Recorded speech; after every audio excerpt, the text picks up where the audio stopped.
This is Osprey 2.0 and I'm going to show you how to use it.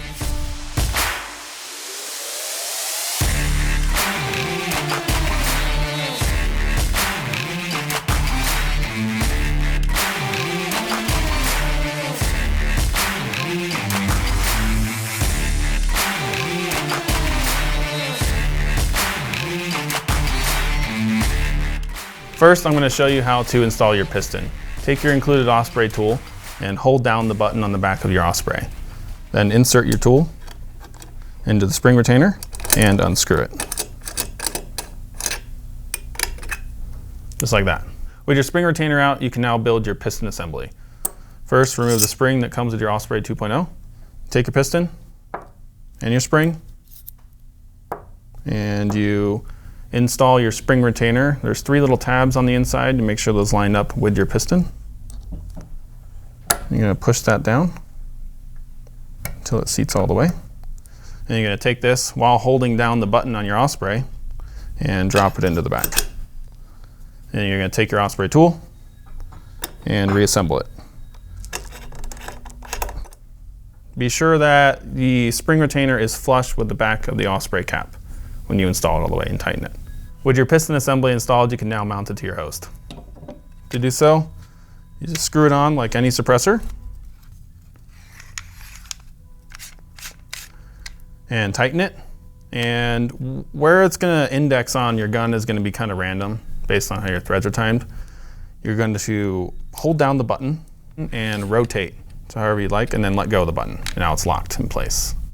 To remove your Osprey from your host, all you need to do is just unscrew it from your gun. And now it's timed with this specific host. If you were to change host, you have to push down the button again and re-index it.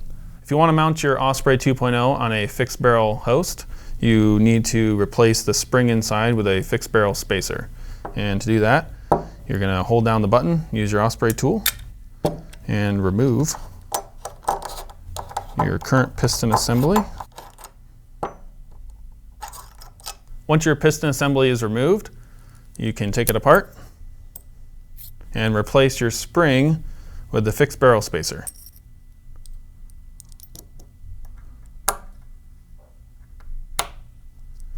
And to reinsert it, you hold down the button and slide it in and retighten. And that's it. To clean your indexing system, you first need to remove your piston assembly, and then you'll need a T10 Torx screwdriver. You will take apart the screws on the back cap.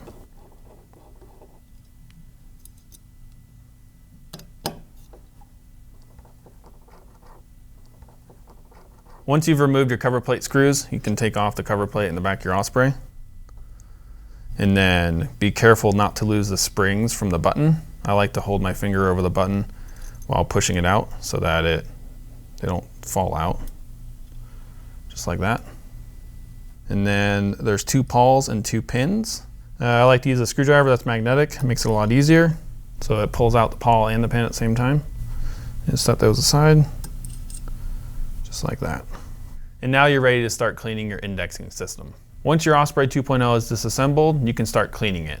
For any of the 17-4 stainless steel parts, you can use any of your favorite gun solvents. And for the aluminum parts, we recommend just wiping them down with a rag. We recommend not oiling it because it just attracts more dirt and debris. So put that together dry. For the inside of your Osprey and the piston assembly, you can scrub it out and use a rag to wipe it down afterwards. Once you've cleaned all your parts, you can now reassemble your Osprey 2.0. To start, we'll reinstall the pins. And followed up from that, we will install the pawls.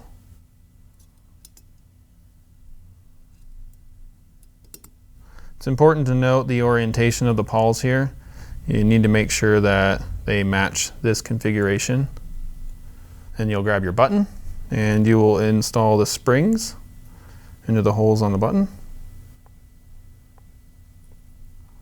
And then you will reinstall the button with this tab facing upwards. So you're going to slide the button in, and it should go right into the slot there where the 2 pawls are. And then once that's done, you can put on your cover plate and torque down your screws to 10 inch-pounds.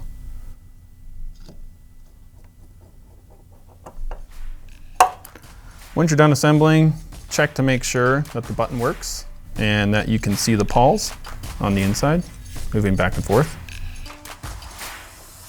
And that's everything you need to know about Osprey 2.0, but if you have any questions, please feel free to reach out to our customer service.